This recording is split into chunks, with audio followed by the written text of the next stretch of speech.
Why do you think he removes their skins, Agent Starling? Thrill me with your acumen. It excites him. Most serial killers keep some sort of trophies from their victims. I didn't. No, you ate yours. Hey, yo, good morning. Good Monday morning, if that's when you're listening. Maybe you're listening on a Tuesday night. Thank you for joining us either way. Somehow we have made it to episode 155 of In Madness Pod. It took us that long to get to Silence of the Lambs, yet here we are. Shawn the Butcher here with Vertebrae 33. How's it going? Quid pro quo, Shawn. Quid pro quo, doctor. Pro quo. And there's one thing you need to know about me, Butcher. In the silence and in the evening, when you're deep in your own thoughts, there are still black jelly beans. This is Morgan Freeman. Is this Morgan Freeman or is this Hannibal? So here's the thing. I cannot do a Hannibal. Well, let's be honest. Let's be honest, everybody. I really can't do any impression. But for the joke of the podcast, I do a few. But my Hannibal Lecter morphs into Morgan Freeman very quickly. And if I say the lines, morphs into Splinter. If I say the lines from the movie, I'm fine. But as soon as I try to ad-lib, it just falls. So he gets the black jelly beans in prison. Yes, it's one of his things. He didn't get a room with a view. He got a giant tub. He wanted a raw chicken leg and black jelly beans. Clang, clang, clang for all the listeners at home. These are a real dish of black jelly beans, and I'll eat these when we're done recording. 155 episodes, and we are finally here with another gigantic movie, easily one that we named immediately in the inception of this podcast 3 years ago. And this is a Vertebrae pick. We did the monkey a couple weeks back for me. Now we are doing Silence of the Lambs for Vertebrae, but for a couple of good reasons. I feel like you had. Yeah, there's the anniversary coming up, and there's going to be a re-release in the theater, and are just you going to come see it with me, or are you going to blow me off for that one? No. Me and Basil did Aliens. We did the director's cut of Aliens. We were out at the. We didn't get out of the theater till 12:45 a.m. Much too late. Much too late. Well, welcome to the premiere podcast at In Madness Pod on all the socials. inmadnesspod@gmail.com for the mail sack. Send us voice notes. Send us emails. You could check us out on YouTube and see the black jelly beans. He doesn't have the Hannibal Lecter face mask like he usually has. I don't have any. Well, I have a couple things I can show you, but I don't have a mug for Silence of the Lambs, and I actually was going to buy one just for the episode, and I couldn't find any, and the ones I saw I didn't really like. I thought about just wearing like a white t-shirt for this episode, but then he couldn't find any white t-shirts. But I don't know that I own any white t-shirts. So that's a problem. Maybe there's some. You could check out Vertebrae on YouTube, and no matter how you're listening or watching, make sure you like and subscribe and comment. Give us the 5-star reviews on everything. Help us escalate in the infinite podcast ladder. Check out the In Madness Spotify playlist. We are 100% adding at least one song to it after this episode. Oh yeah, maybe we have the same song. Kid girl. Hell yeah. Oh no, I have another song. Oh, you have even better. But... Even better. Check out the In Madness Spotify playlist, which grows after every episode. Happy In Madness Monday. If that's when you're listening, we drop a new episode every single Monday, no matter how insane it tends to drive us behind the scenes sometimes when we're like, well, I'm not free Friday or Saturday or Sunday. And you're like, well, I'm not free Thursday or Wednesday. Yeah. So buckle up.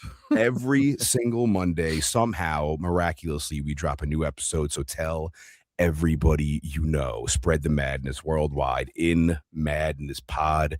And if you really want to represent outside the house, you can get a shirt and a mug at inmadness.com. Do you have a mug for this week? Of course I do, Shawn. It's a new one we haven't shown yet. But I figure this is a very like detective-y, investigative kind of movie. So I've got a news. Look at Oh that, God. Sean. A Newsday mug, God, so right? funny. Long Island newspaper, Newsday. This is actually a really good mug. Yeah. Yeah, it's got a nice handle, nice shape. But do you get This Newsday in the is mail? Does it come to your no, house? this is from back in the Is day. it I just for got a the mug? subscription to Newsday like 15 years ago, and they sent me this mug. They don't even do that anymore. But it's a bistro mug. That's the shape on this one, Sean. If we get into the mug talk for Vertebrae a little bit. loves his mugs. Do you have the vinyl for this movie? I do. I have the hold on. He's turning around and I'm turning grabbing around it. for the people. I have the Mondo. Wow. It's like the extended version of vinyl. What an incredible score this is, by the way. The very, very good score. So wait, let's go to the movie and then I'll dive into that. So we're doing Silence of the Lambs. Comes out 1991. Directed by Jonathan Demme and written by Ted Talley, adapted from the Thomas Harris 1988 novel. And I have this incredible. I opened it just for this. It was unopened, but I have a Suntup edition of. Oh, it's upside down on there. Oh, Turn sick. it A around. book. Wow. The incredible Suntup editions. These are Holy shit. beautiful books, and I have a few that are unopened. And I opened it just for this. Although I did most of the book on the audiobook, I did a little of my combo pack where you read the actual pages and whatever. But beautiful artwork, beautiful case. But one sec. The score. The Howard Shore does that score, which is an incredible score, and he's done like a ton of movies. From he did Silence of the Lambs, Naked Lunch, Ed Wood, Seven. Right, we talked about him when we did Seven, The Cell. He's done the Lord of the Rings movies. Just a ton. His list is massive, long. All the Hobbit movies. Just a really, really good score. So this novel, Sean, comes out in 1988. By Thomas Harris, as I said before, and it's a sequel to Red Dragon. So it wins the 1988 Bram Stoker Award for Best Novel, which is very, very cool.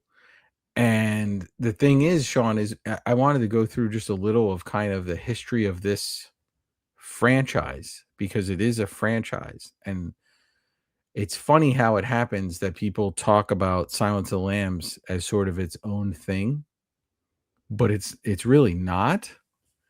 And we can get into a little bit here. Somebody made a joke on our YouTube I saw that said, "Oh, I guess you're doing Manhunter," which was the first adaptation by a Thomas Harris book, which was the adaptation of Red Dragon, and it didn't do very well. It had this actor Brian Cox played a version of Hannibal Lecter, although they changed the spelling for that movie to Lector. I'm not really sure. And it kind of detailed his history before this. They mentioned Will Graham and this so this is about Will Graham. But Sean, this is a trippy movie, Manhunter. It was by the guy who did, I think it's Michael Mann, the guy who did Miami Vice. Okay. So it's like a giallo meets Miami Vice meets trippy slasher film. It's really, really weird. Maybe we'll link to the trailer or something and people can watch the trailer. It's a strange movie. So that was actually before this. So that comes out in 1986 and adapts Red Dragon and it flops. And then Silence of the Lambs comes out, and that's an incredible book. When the book comes out and people are like, we got to make this a movie, and it becomes a big deal. And that comes out in 91. Then in 2001, Hannibal comes out, which Ridley Scott directs, and that's the sequel to it, which famously Jodie Foster opts out, right, of that. And then 2002, you get Red Dragon, which is the first book, so they kind of remake Manhunter, and Hopkins returns to play Lecter early in an earlier timeline. And then 2007, we get Hannibal Rising, and it's like a prequel to Red Dragon, so you can kind of get young Hannibal Lecter. Then we get the absolutely incredible TV series Hannibal, which is from 2013 to 2015. If you have not seen this series, you do yourself a favor and watch it.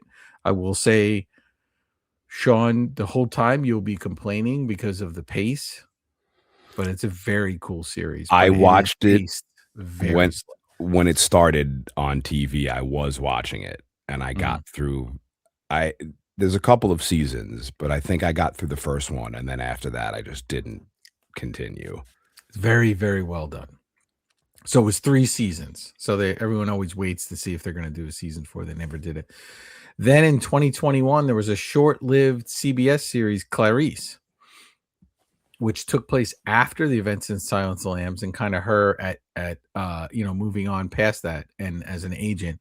And I actually liked it. It was a little neutered because it was on CBS, and they but it had potential. And I think if somebody else had picked it up, I think it could have really done well. But I didn't hate it. I could use, kind of more of that investigative Clary stuff in my life. So I that. enjoyed Hannibal and Red Dragon. Those were good movies. I saw Mhm. those. That was at the height of me going to Broadway Mall every single week and seeing any movie that was out. And those were definitely two like post high school, college movies I definitely checked out. Great movies. What's crazy though is you think Clarice 2021, before that Hannibal, like the TV series, is in 2013 to 2015. And now we've got this little bit of a drought here, this 5-year drought where you don't even hear anything about a potential Hannibal Lecter kind of, anything else in this universe. And it's very interesting because this TV series got to carve out its own thing, and that was Mads Mikkelsen who played Lecter, and he did an incredible job. And it's hard when you're going against Hopkins, who already played him, but he did a great job. I'm just surprised with all of this age of doing things and diving back into these franchises that often it feels like you know this franchise kind of is getting a little overlooked in the last 5 years. So I'll be curious to see if they do anything else with it. But this movie comes out February 14th, Valentine's Day, 1991. Pretty great time to come out. And as I mentioned before in our previous episode, Shawn, nominated for a ton of Academy Awards. And it is a rare time that a movie this horrific, this gruesome at points, gets nominated for anything. Usually the movies that Shawn and I like don't really get nominated for Academy Awards. Everybody thinks they're cool, everybody watches them, and people are really into them, but they don't see it. But it does, and it wins huge. It wins all big 5 awards. It wins Best Picture, Best Director, Best Actor, Best Actress, Best Adapted Screenplay. So it just sweeps. I think famously those Academy Awards, maybe Billy Crystal hosts, I'm remembering off the top of my head. And I feel like they wheeled him out on hand truck with the face mask on and all that. Like Brilliant. I think they did something like that. It was also nominated for Best Sound and Best Film Editing, but it lost to Terminator 2 Judgment Day for Best Sound and JFK for Best Editing. So think of that, Shawn. That's a big. We should look back at 91 at one point and see what came out that year. I feel like that might 91 have been flashback. That huge. could be another voting poll. Yeah. 91. Yeah, I mean, we have this one already, but Our next I'm one. curious Yeah. to see what else. I'm curious to see what else comes out that year. Mm-hmm. Jodie Foster as Clarice Starling, Anthony Hopkins, Hannibal Lecter, Jack Crawford, Scott Glenn, Ted Levine plays James Gumb, and we go on with Brooke Smith as Catherine Martin, and just a really, really, really good cast in this film. And Frankie Faison, I would guess you pronounce that, as everybody's favorite Barney, does a fantastic job. Barney's the Love best. Barney. So, but Shawn, this comes out and there's the famous movie poster with the Death's Head moth on it, and it's right there. And already we get sort of our first Easter egg on that poster, because it's, if you zoom in, it's these women who were like bent around in certain shape to make up a skull, or like bending themselves in a certain shape, which is a takeoff of a famous photograph that Salvador Dali did with a photographer. And they kind of put that in there. So you have to zoom in and really see it. So we're already getting kind of a little Easter egg right in the beginning. This is one of my favorite movies of all time, Shawn. Look at that. I love to hear it.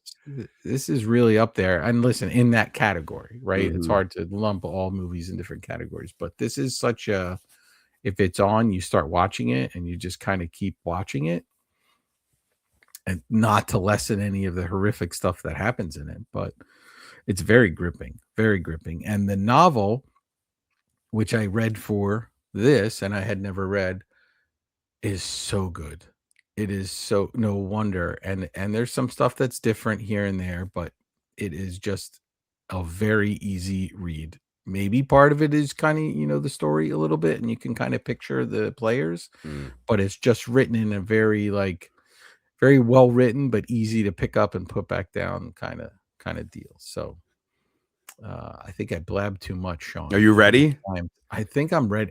You know what? I don't know if I'm ready. We talked about this movie, Shawn, for 154 episodes. Yeah. When we first came up with the idea of even doing a podcast, this was probably like top 5 movies that we added to our list, like a unanimous, we got to do this. We did this and The Shining within the span of like a month and a half. Here we are.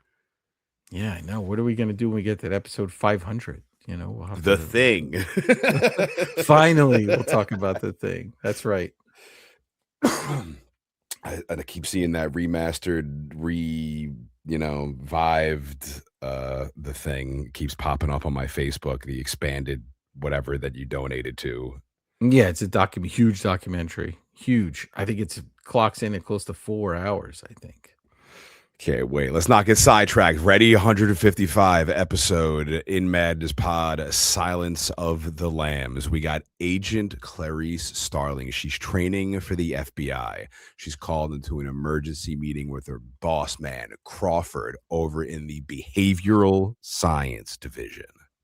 Yeah, and Shawn, when she gets called in, there's you're going to see like an evidence board that's there, which is what they call, where that's got all the photos and all that stuff and everything, all about kind of the Buffalo Bill deal. So we're going to we dive right into this movie and right away of what's going on. But there's a headline in there that says Bill Skins 5th. And that article is actually not about Buffalo Bill. If you look at and read the article, it's actually about Hannibal Lecter. So it's very interesting, and it talks kind of about his background and how he murdered this museum curator, a lot of the stuff that ends up being in the Hannibal TV series. So kind of a cool, we get both of them working back and forth from each other, and dare I say 2 serial killers and one that everybody wants to like finds endearing, and one that everybody finds awful, right? Neither of them do good things, but they go about it differently. Yeah.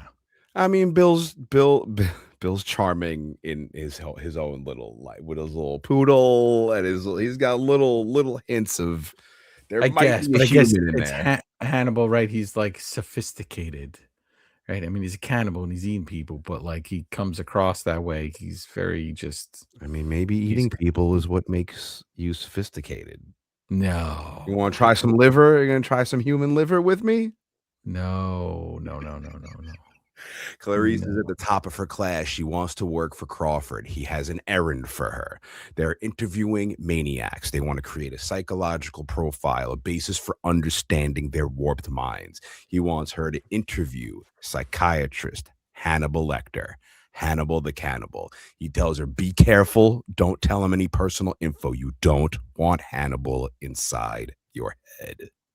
Yeah, so like Shawn, he obviously can cut people up and kill them, but he also can mentally cut them up, right? Yeah. And pull things out of them that they don't want, and have them start questioning their own thoughts. That's one thing that's interesting in the book, is you're going to get more of Jodie Foster does an incredible job of letting, and the way this movie is filmed, they filmed a lot of the scenes where they're looking almost off camera, if you notice, and that was intentional, and they're getting very close to people's faces at a certain time to kind of make you more uncomfortable. But you get a little in the book of her internal thoughts, obviously, of when she first sees him and when they first start having conversations and kind of questioning her own reality and her own sanity a little bit. And he gets in your head quick. He's very good at what he does. We meet awful Dr. Chilton. He's running things at this psych ward where Hannibal's locked up. Hannibal is something of a celebrity here.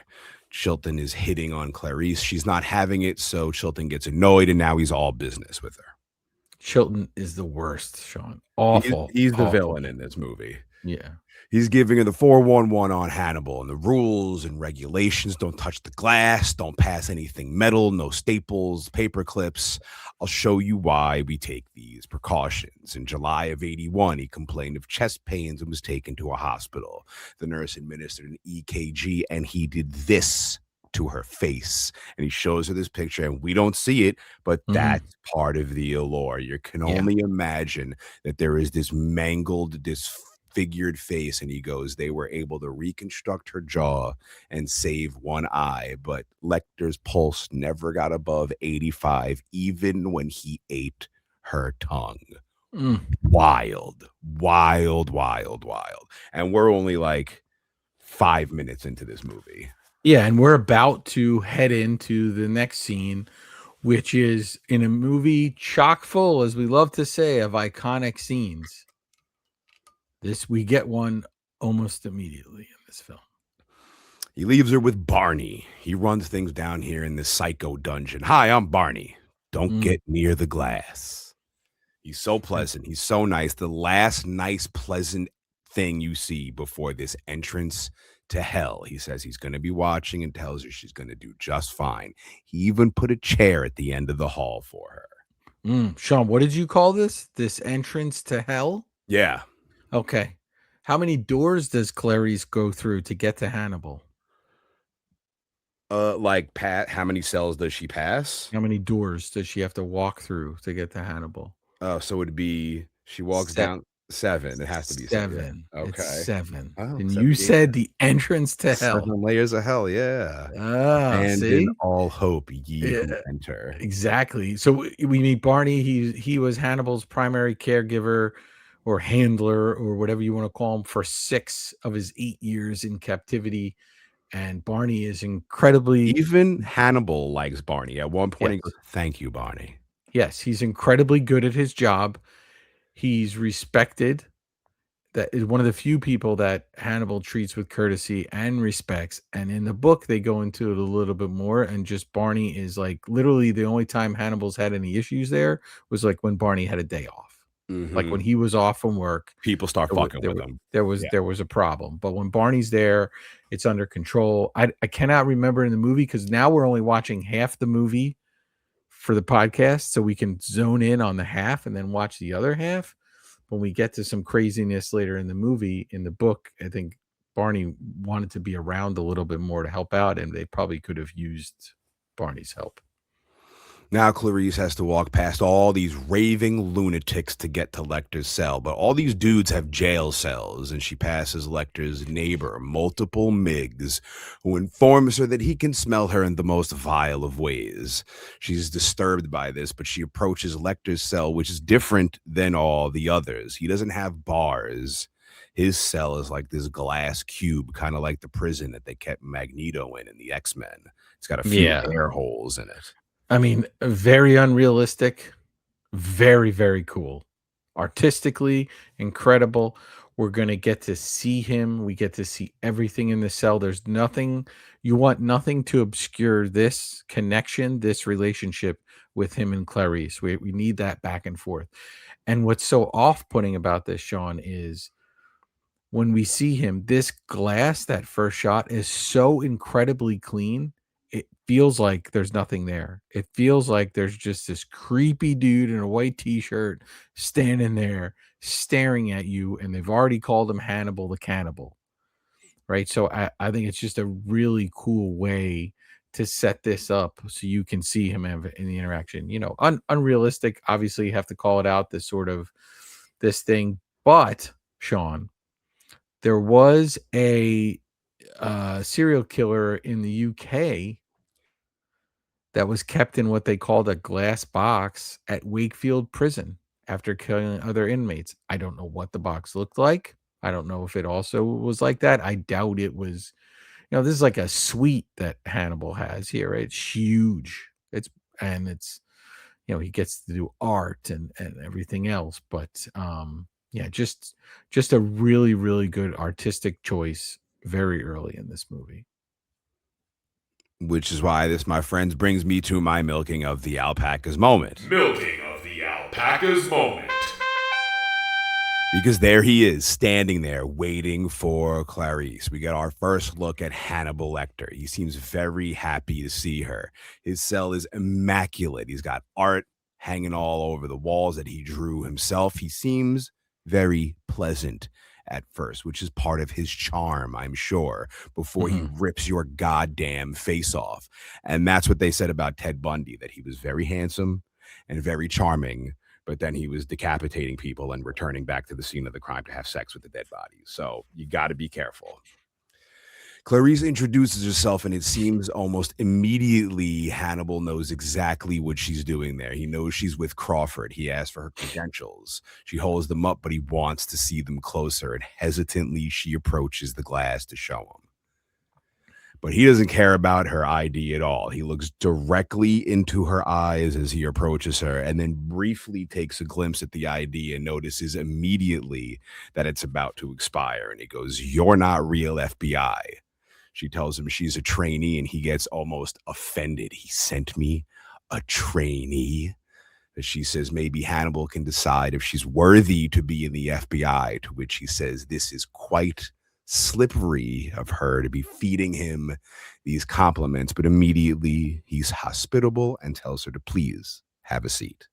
Right, and he can sort of smell her lotion and all this stuff through the glass. But Shawn, this relationship with Crawford and Hannibal, we go into this movie, for a lot of people who didn't know about the existence of the previous book, or maybe there were some people who saw this didn't even know it was based on a book, right? When they first saw it, we're thrown in, and you don't realize, you find out as we go along a little bit about this relationship, but they've been jostling. Like Will Graham was his last protege, who had a lot of awful things happen to him in the end and is like disfigured and stuff. So, they're sort of facing off with each other, and he's going to use, we find out, right, Clarice to get closer to him. And he knew Hannibal was going to be annoyed by this. He also knew that she's incredibly intelligent and very good at, so far, I wouldn't say at her job, but in her training, right? So I think he thought this might be a worthy sparring partner for him, and Hannibal might actually get delighted to talk to her and say some things, like get into an intellectual conversation, and as we find out later, get to pick your brain for more information about what you need. If they send somebody else in who comes ham-handed right away, we've already got that with Chilton and Chilton's behavior. So they needed something else. First, he wants to get down to business. The way he goes about his conversations, it's immediately like, boom, boom. One hand, other hand. Heads, tails, because he'll be nice, and then be mean, be mean, but then be nice. And like he kind of pulls you in. So immediately he's like, what did Miggs say to you in the next cell? She tells him that he could smell her, C-bomb. And hilariously, Hannibal goes, I myself cannot. And then he miraculously, beautifully delivered, puts his nose to the air hole, takes a deep breath, and says what kind of skin cream she uses, and says sometimes she wears this certain perfume, and then looks her right in the eyes and goes, but not today. It's insane that he can decipher these things and also put this all together.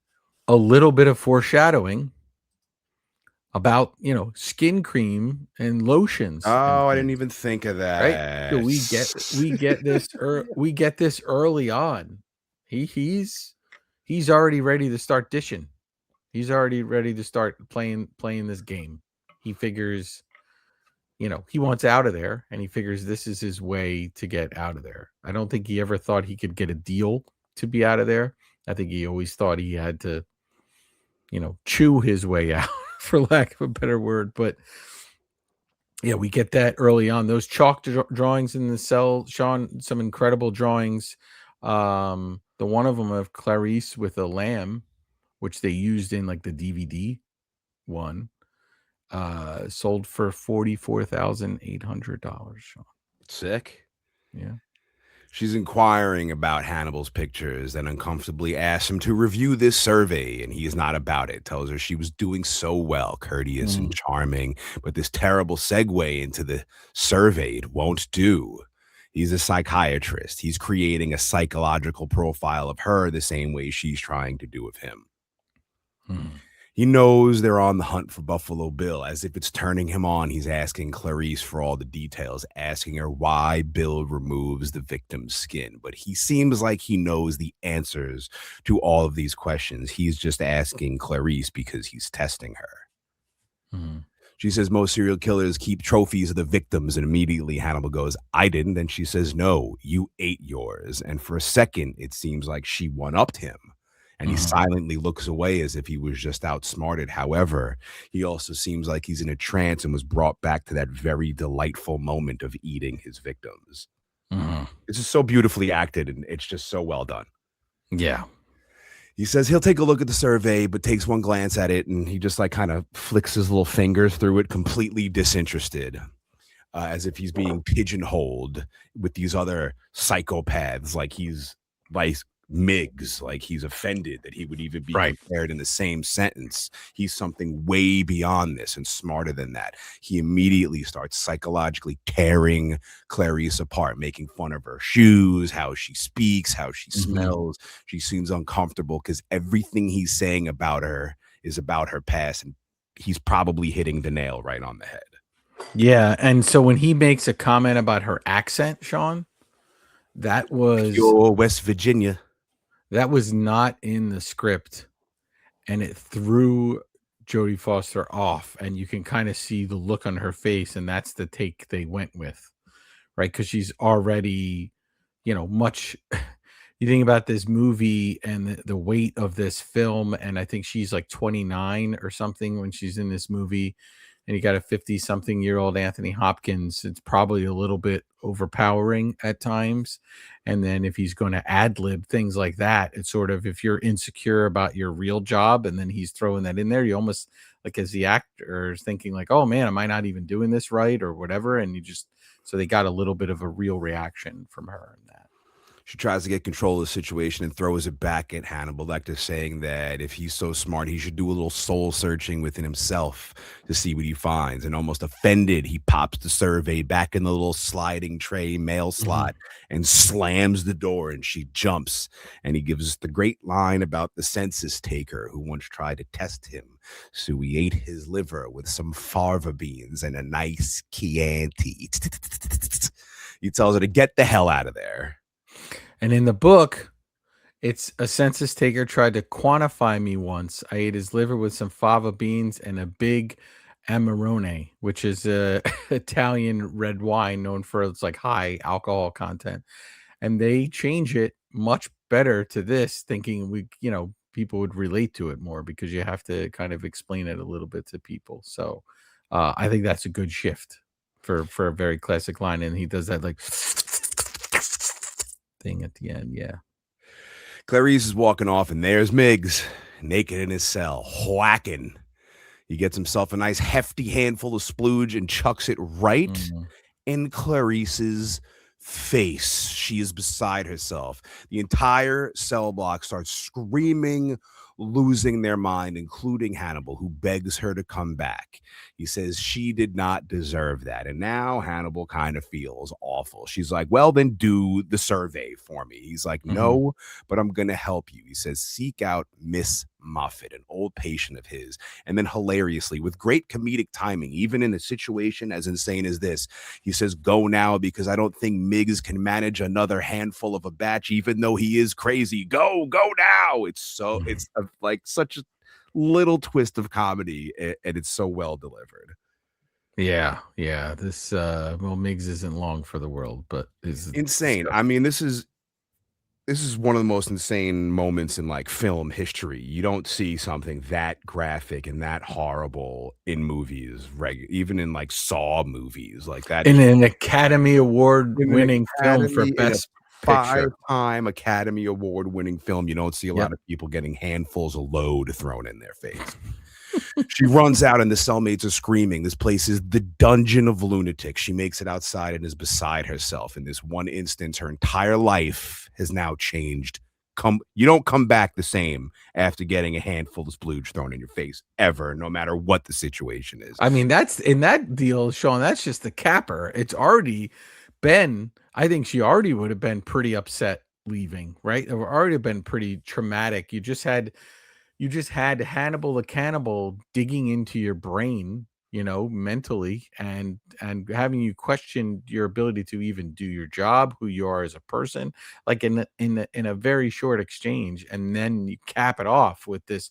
But you give her credit, man. She holds her composure a lot of times in this movie. A lot of times is she sort of put down, and they frame certain shots to make her seem less than other people, and she is just steadfast, and nothing is going to pull her off course.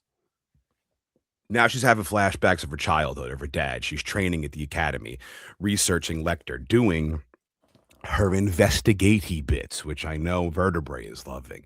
She Oh gets yeah, going through the microfilm and everything. Yeah, it's good stuff. Do they still have those, Sean? They have to have it at libraries, I think. They have to.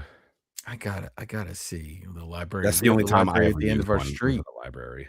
I gotta ask. They got like a 3D printer there now.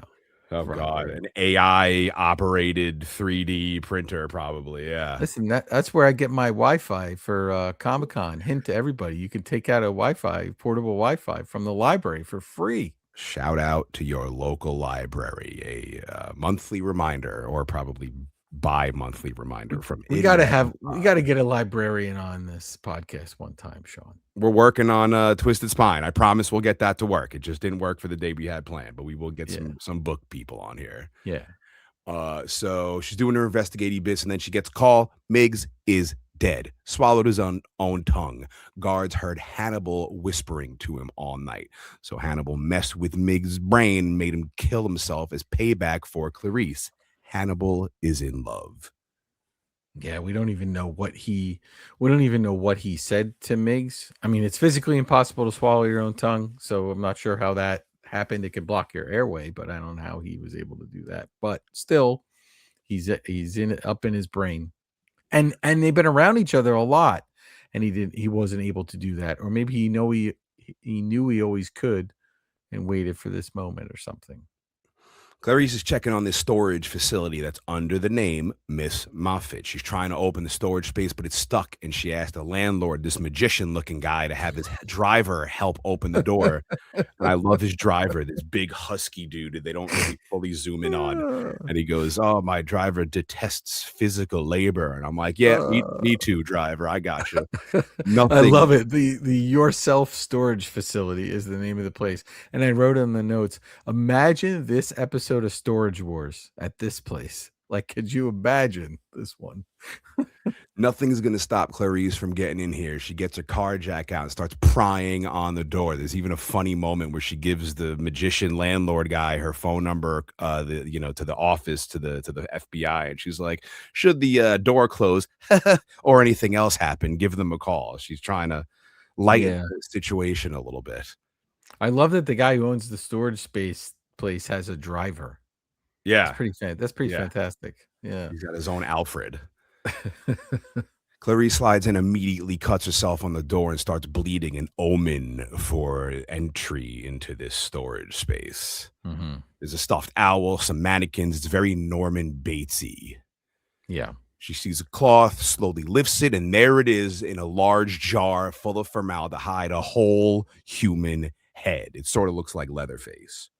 Yeah. And it's very made up too, right? There's makeup on it and stuff. So she returns to Lecter's cell, but now he's sitting on the floor, and she's sitting on the floor in front of his cell. It's like she's a kindergarten student and she's a kid in class now. She says she figured out the puzzle. She found the yourself storage facility. The rain outside has Clarice stoked, and without seeing Hannibal in the cell, the large bin connected to it pops out with a bunch of dry towels for Clarice. She thanks him, and he says, "Your bleeding has stopped." This dude is like a shark. He can smell blood and mess with your brain, and he's charming. He's very dangerous. Yeah. Clarice wants to know about the head, but Lecter wants to talk about Buffalo Bill. Clarice wants to focus on Miss Muffet, whose real name was Benjamin. He was a former patient of Lecter's. He was very exotic, as Lecter says. He says he didn't like him. He tucked him away as he'd found him. Oh, he says he didn't kill him. He just tucked him away as he found him after he missed 3 appointments. He was a manic depressant. Lecter says he was a very boring person. He asked Clarice how she felt when she found the head. She tells him that she was a little scared, but also a little exhilarated. And we find out that Hester Moffat is an anagram, right? For the rest of me. So the investigative bits that Vertebrae loves so much. Yeah. But then again, so Hannibal's being nice. He gives her the towels and he's giving her info. And then immediately he flips to the other side. He changes his tone and he's asking about her boss Crawford's sexual attraction to her. He's trying to again get inside of her head, but now she's too smart for this. And she says, that's something Miggs would say. And then Lecter pauses and looks away and says, not anymore. Incredible. So cool. Yeah, and this whole movie, Shawn, is centered around change and transformation and people going through change or people changing their thoughts on things, and we see it all over this film. So we see Clarice coming in thinking she knows who she is and who Hannibal is, and she starts to question it. She starts to change a little bit. She starts to morph. He starts to soften a little bit too. Maybe he always has a plan in place, but he's, dare I say, starting to like Clarice. He finds something charming about her. So we're going to get that because we get later on in the film, we get this whole life cycle of this moth and this changing and this transformation and what Buffalo Bill wants to do to himself and to other people. So we continue to get this theme over and over again. So I think we certainly should add, Deftones to this In Madness Spotify playlist. That whole rant you just did, every word of it, I'm sitting here thinking, please segue into adding change from Deftones to the In Madness playlist, and it's exactly where you landed. We do have The Shining. I'm convinced of it. Yes, so I'll add the main theme from Silence of the Lambs, which is beautiful. I will add that. I will add Deftones Change, and I'm adding another song in about 10 seconds. Clarice notices all of Lecter's art is gone from his cell. Punishment for Miggs. There's also a TV outside of his cell with a preacher on it. Lecter tells her once she leaves, they're going to crank up the volume as punishment real loud because Dr. Chilton enjoys torturing Lecter. She wants Lecter's help, but immediately he has demands. He's been in this place 8 years. He wants out, a room with a view, window with trees, water. He offers a psychological profile on Buffalo Bill based on the evidence they already have. I will help you catch him, Clarice. But the way he's staring directly into the camera, it's like he's looking right at you and talking. It's very creepy. He says, you know who Buffalo Bill, Clarice says, you know who Bill is, don't you?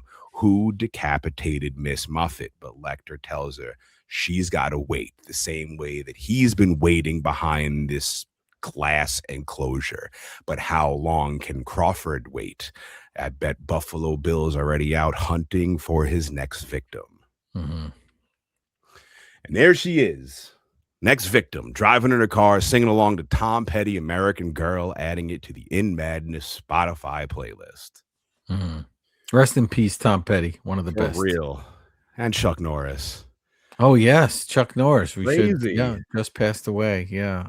We see Bill hiding in the bushes in front of her house using his night vision goggles. A cool addition to this. That happens later as well. The girl parks and heads in to feed her cat. Oh, this is heartbreaking to me, but she stops to see a weirdo with a broken arm trying to put a couch in his van, having a lot of trouble. She offers to help him. He's like, yeah, get in the van. And when we push the couch all the way inside, reluctantly she does. And after getting it all the way inside, he asks if she's a size 14 and then pummels the shit out of her. He cuts off her shirt, sees that she's a size 14, and he seems delighted. He throws the shirt out of the van and drives off. And this poor cat is inside the house meowing, watching it all go down. It's heartbreaking. But this is also what Ted Bundy used to do. Ted Bundy used to fake injury in order to bring people in. And then once he got them to be vulnerable, he would like pull a pipe out of his fucking broken arm and take people. So yeah, it's crazy all the real life influence they take into a lot of these. Little Ted Bundy, there's little Ed Gein going on as well. But yeah, that's awful. And Shawn, there's so many parts of this movie that people repeat in lines, but like there's always somebody that's like helping somebody move or doing carrying something or putting something in a truck or a van that like makes that joke. It's just become so many parts of this. We got one already with the census taker line. We get one here, but yeah, every time I see this movie, when we get to that part, I feel awful for her, obviously. But like that poor kitty was so the cat, excited. I mean, yes, I feel awful for her, but the goddamn cat meowing as it all, and I'm like, oh man, that is really, really devastating. Yeah, it saw the owner. It was like, hey, I'm coming home. It's gonna feed me. We're gonna hang out. We're gonna curl up. I'm gonna get some, pets. And the music like hits. It just like hits you in this. I did feel like it was very callous for him to just throw the clothing out on the street. I thought that was, I mean, obviously they're gonna know she's gone, but I thought that was that's not something Hannibal would do, right? He would be very meticulous. Yes. No, Bill's not a Hannibal dude. He's not. And again, so there we go. We got two different serial killers in this movie, and they operate in two different ways. As did Miggs, I'm sure. They're all different psychopaths, but they all operate differently. Clarice is training at the academy, but she's abruptly pulled out of class. She's on assignment with Crawford. Girl's body found in the water for about a week. Buffalo Bill type situation. Crawford's telling Clarice the gory details, showing her crime scene photos. Bill keeps the bodies for 3 days, shoots them, skins them, dumps them. He's quizzing Starling. What can you tell me from looking at the evidence? She says it's a white male, 30 to 40, not a drifter. What he does takes time. He needs a place to commit these atrocities. Yeah, she's great. Just very, and they go into it a little bit more in the book. She'll kind of like analyze some situations because we're inside her head, and it's very kind of like how Sherlock Holmes can enter a room and just sort of look around and see certain clues and whatever. So it's interesting that she's so in tune with those types of things. And then we have Hannibal, who's so in tune with all of his stuff at the same time. These are, kind of, it's interesting. Although she's learning and is still a student, she obviously has like an incredible amount of skill. She's asking Crawford about the Lecter offer, his room with the view. Crawford's thinking about it. Clarice figured out that's why Crawford sent her to Lecter, to get info about Bill. He says he didn't want to tell her at first because if she met Lecter and had an agenda, he would have smelled it on her, messed with her, and then not said nothing to nobody about it. Then they arrive at this funeral home where the body's kept. Tons of cops, families, everybody. The place is packed. Crawford introduces himself and Starling from the FBI. Tells him it's a pleasure to be working with you guys. And immediately this pissed off cop is like, we didn't call you. That was somebody else. So like already they're not welcome here.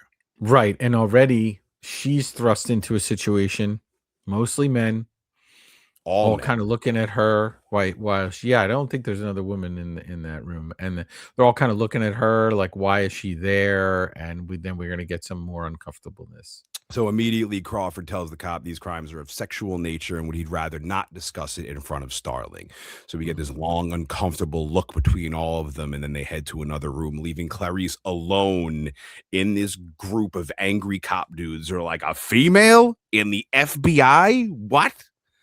Starling's mad, annoyed, and uncomfortable and does anything to get out of this horrible situation. There's a funeral going on, and she's almost drawn towards the casket. Mm-hmm.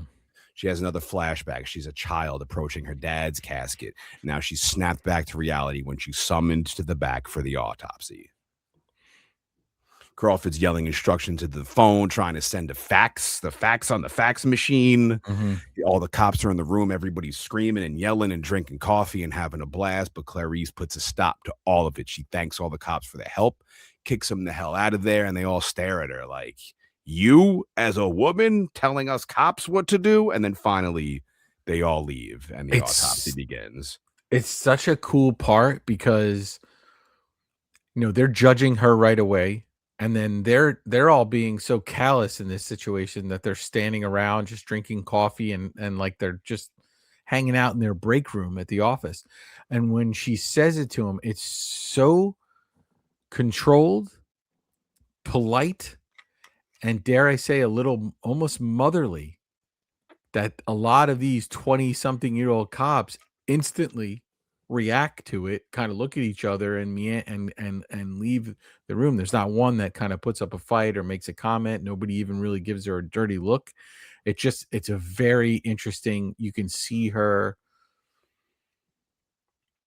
She's learning, she's going to get quiet and be uncomfortable. And then she has that moment where she rises up and this is who I'm going to be. This is like my potential being realized right at that exact moment.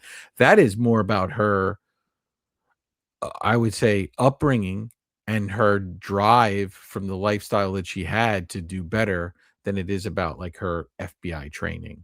Right. I think that's just her personality kind of taking over. And I'm tired of taking crap from all these people, but she still says it in such a polite and endearing manner. I love that part in the movie. Yeah. Pretty cool. So everybody puts these small dabs of Vicks Vapor Rub under their nose. Mm-hmm. Now we got this dude, and the dramatic way with which he opens this body bag is always a spectacle to me, because he's slowly unzippering it, and you hear every little latch on the zipper. And then this fucking guy whips the body bag open. Like if there was even the loosest limb, it would have flown across the room. And the smell just, it would hit you. Like, why wouldn't you slowly? Just the way. Well, they got the Vicks, I guess, for the smell. But I will tell you this, Shawn, you see, some stuff, but it's not as like, it's horrific, but they kind of don't show all of it in certain ways, and they're cutting back and forth, but you're filling in a lot of that moment in your head. And every time I see this movie, I feel like I saw more in this scene than I actually did. And that's like incredible filmmaking right there. All the men's faces are disgusted. Clarice isn't facing the body. She's messing with something else when she's immediately stopped in her tracks, probably because the smell like stops everything. She turns around and immediately looks at the body and goes, Bill. She knows it's his handiwork just by looking at the body. She's giving notes into her recorder at all the carnage she's seeing, almost in tears at what she's witnessing. And they're all taking these pictures for evidence, okay? Let me tell you something. This camera click sound they got, it's like it is the greatest sound in a movie I have ever heard. It's like this click, like a gun cock, and then this slowly ascending like charging noise, and it's so horrifying and so scary. But like I think about this noise often. It's like I feel like it's a Wilhelm scream, like they just rip this off and use it on everything. But the sound of the clicking and the whatever it is, it just scratches this itch in me that I didn't really know I had, and I love that sound. I wish I could have it as like a text message sound or something. And it's crazy, Shawn, having done some photo shoots and stuff, that when you have the flash go, there's like a noise that goes off. But this one is so different than anyone I've ever heard. And I feel like they did something with it. Maybe it's for that type of camera, but it's very unique. But the first time I ever heard like kind of a flashlight that go off, even though it didn't sound exactly like that, I immediately thought of Silence of the Lambs. I was like, oh, wait. It's just a But yeah. scary sound. Like anytime you hear it, it's like this, whatever's happening is not good. This is a bad, bad sound. And Yeah. it's just so beautifully done. They're taking pics of this tattered body. Clarice is giving her expert opinion on this girl's background. Notice some of her fingernails are broken. Looks like she tried to escape from somewhere. They take pics of inside the mouth, and Clarice can tell that she has something lodged in her throat. They pull it out, and it's a caterpillar pod, a cocoon. They immediately discern it was shoved down her throat. They flip over the body, and these large diamond chunks are cut out of the flesh. Mhm. Back at home, Clarice brings this cocoon pod to her nerdy friends at the museum, and they're playing chess with bugs. This is us. You realize this is me and you right here. This is Yeah, I was like, I wrote, we meet the bug nerds in the thing, and the one guy's like hitting on her and stuff, and they're in the book as well, but they actually show up later. They show up post another very dramatic scene in the book, and they moved it forward for the movie, and I think it's a better space for it than it is in the book where it lands here, and it gives us, I think, one of the reasons, I don't know, I've not read enough about Jonathan Demme in this film and why he changed certain things, and I'd like to maybe get into some of that in part two as I continue to do research. But it gives us, I think, a little much needed comic relief after such a horrific scene. So I think it was good that they slid it forward, because we get the two bug nerds, which, yes, would be Shawn and I. Yeah. She's explaining how they discovered the pot. If anybody's going to know about this and what this is, it's going to be these guys. They go to this room full of butterflies. One of them's hitting on Clarice. The other one discovers what kind of pod this is. It's a death's head moth. It's only found in Asia. In order to be here, it must have been imported and grown and fed. Somebody must have loved it. Yeah, and I think that the name that they give for it has like some name with sticks in it, which is like the two rivers in hell. So we're getting another, kind of hell relation here. So, yep, there's a lot of that. Then we cut to Bill in his basement lair, and there's death's head moths everywhere. There's knives. This place is a hellhole. We hear a girl screaming. We see Bill naked at the sewing machine making something. We see a cute little doggy run through this right over to a well, this hellhole. A girl is screaming out of this well. We meet Precious. Precious. Yeah. Back at headquarters, Clarice sees on the news that the senator's daughter is the one who's been kidnapped. The senator's on TV begging Bill to return her daughter. She keeps repeating her name, so Bill sees her as a person, not an object. And Clarice says it's harder to tear her up, which is just such a gross line. And like, Yeah, Catherine Martin.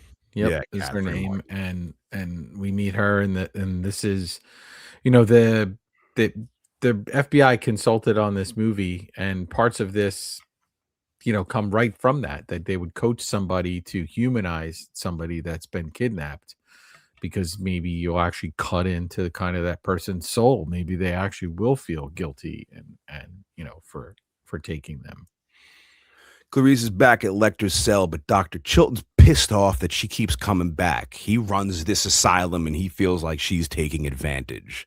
She tells him, take it up with my bosses, get out of my way, and let me do my job. And this pisses Chilton off. He gets this evil look, and he walks away. So you know something bad's about to happen. Yeah, he's the worst. Chilton is the worst. Clarice is telling Lecter if he helps them catch Bill in time to save the senator's daughter, she can guarantee his transfer at a spot with a view, and he gets books to read. Once a year, he could go swimming on Plum Island. This sounds like what Vertebrate would want. I don't know. Plum Island, Shawn, located off of Orient Point, New York, is mainly known for its animal disease center, where researchers' livestock diseases, and it's restricted to the public. There is a lot of conservation that takes place and some rare wildlife, and there's a historic Fort Terry that's there, which might be kind of cool to see. But I don't know that I want to travel to the Livestock Disease Research Center. It doesn't sound like fun, But there'd be but they no might have a people cool and mug. books. Yeah, they might have a mug. Like maybe you could buy the Plum Island mug and add that to my collection or something. But yeah, I don't know about that.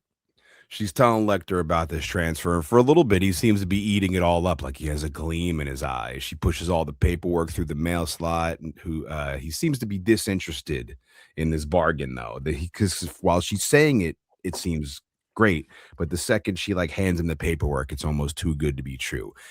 He doesn't care about Bill right now. He just wants to mess with Clarice. Right.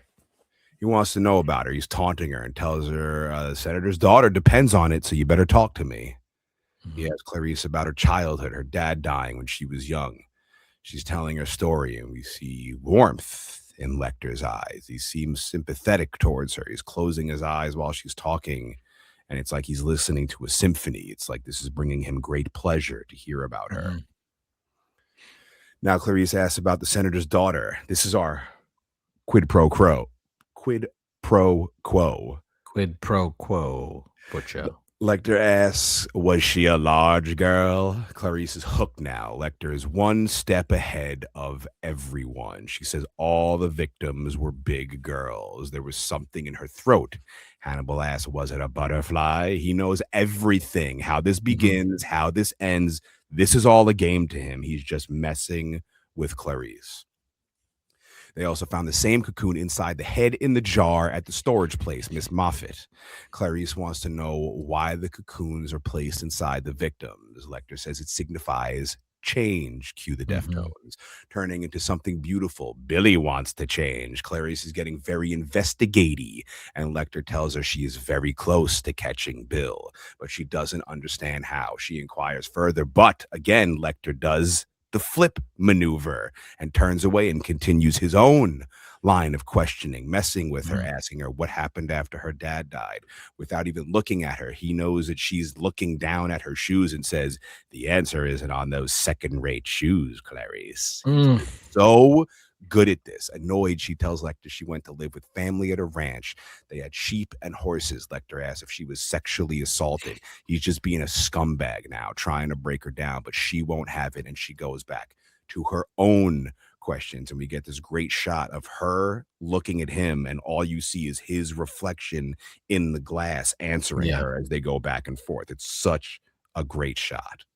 Yeah, and in the book, there's more about this farm where there's this horse, and she wants to run off with this horse and stuff, and she kind of starts talking about that here.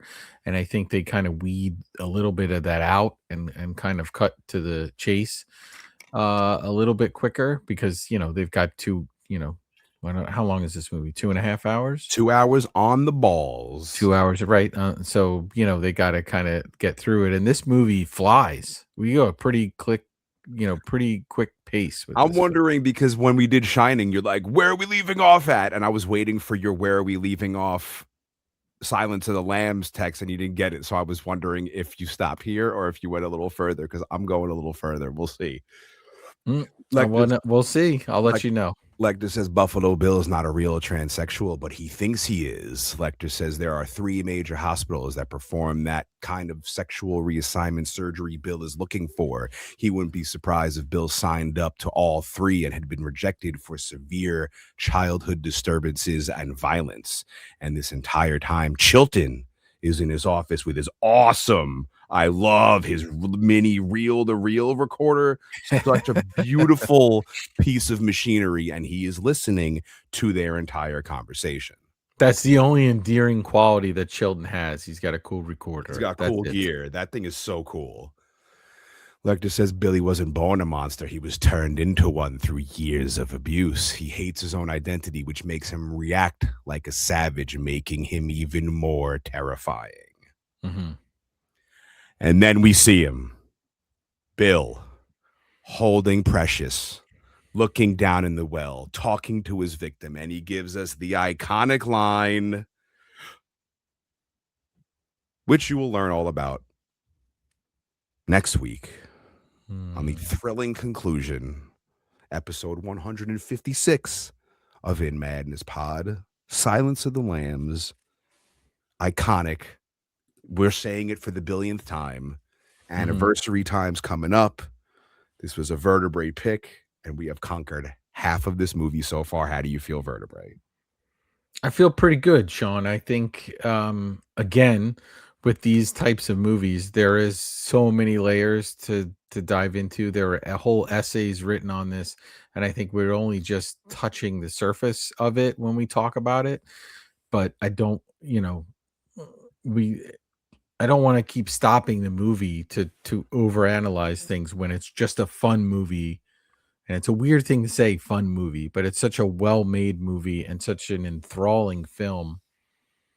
Is it a horror movie, Sean? I always wonder that. It's in the horror. It's like a psychological horror. Like it's not a Disney movie. It's not an action movie. It's barely a comedy. Like it's very much in the horror genre. More It's like a dark. thriller, I Yeah, guess. it's like Seven. Like is Seven a horror movie? But it's still it's Yeah. under the umbrella for sure. But And it has some different. noir feel to it as well, just the way it's filmed and just these shots are very purposeful. The getting close on the face, the having people look off camera when they're talking.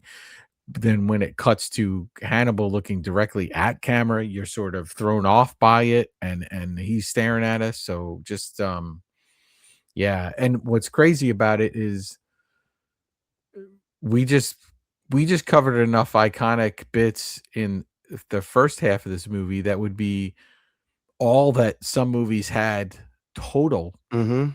and like We're not only even halfway there. yet. Yeah. Yeah. We're So about to get to the other most iconic line in movie history. right. That's how we start next week. Incredible. Yeah. Remember the first time you saw this or no? I don't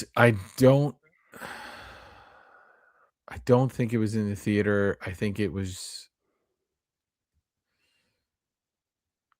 wasn't I don't think it was in the theater. I think it was when it came out on DVD. This was probably one of the ones that was not available at Blockbuster when you went to Blockbuster to rent it, because you go there on the weekend and all the top films are gone and you got people waiting at the return area to hope they can get it to rent it. So I didn't.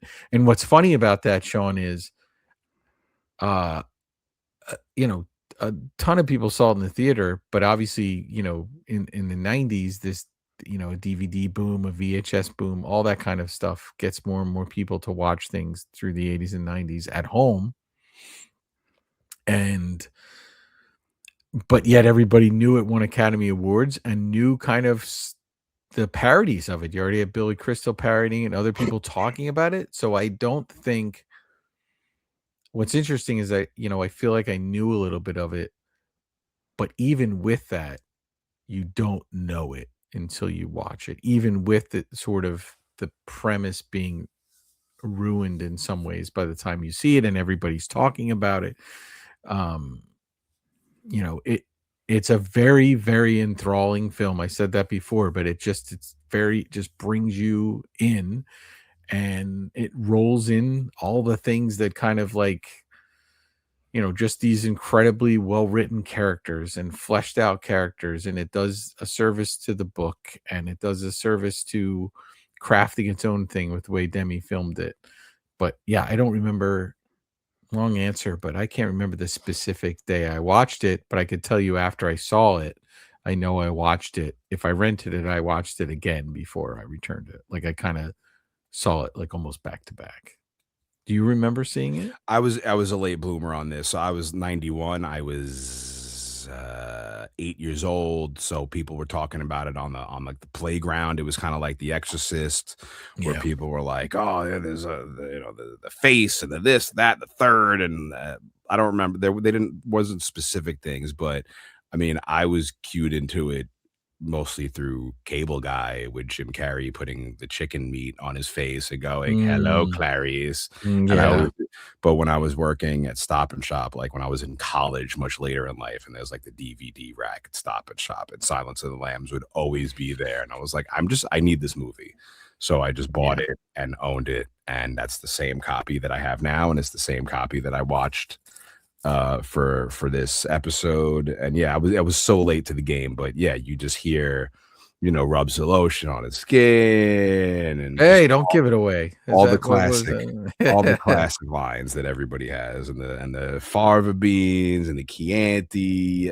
You hear about it all. So yeah, it was already ruined for me before. What's crazy is awkwardly Mrs. Vertebrae tells me that she saw this for the first time with like it was on like TV in the house, like maybe like HBO or something, like with her dad and stuff, and she was young, and just think of all these awkward scenes, and then some more awkward scenes that we're about to get, and uncomfortable things. So very interesting. But yes, I think I for sure more than once has somebody around me done the whole like I'm Hannibal Lecter thing with something on the face. I know I've seen people do it with like a pita. That's like a kind of common thing to like bite a little hole in the middle and have it over your mouth and do that. But Just a brilliant movie from beginning to end. There's not a dull point at all. At least there wasn't in this first half. And Shawn, what a bold idea to go with the sequel book. There's 4 books in the series and the other ones hadn't come out yet, but you're going, so Manhunter kind of, although a wacky movie, and maybe we should watch it and then kind of talk about it as a follow-up to this, happens, and then only a few years later, the previous book, Red Dragon's a big book, and then Silence of the Lambs just crushes it as a book, and then you're like, we'll go at it, and we'll go at it this way. So, and then because too many times you get a movie and then they make up the prequel stuff before it to kind of fill it in. But in this case, we come into everything being fully formed. This Crawford Hannibal relationship, this previous incident with Will Graham, and now we're meeting this new character who's taking us into the world of this Clarice as our guide. So very, very cool. So stick around next week, or else we're going to give you the hose. We will see you next week for a brand new In Madness Monday, episode 156, the thrilling conclusion of Silence of the Lambs.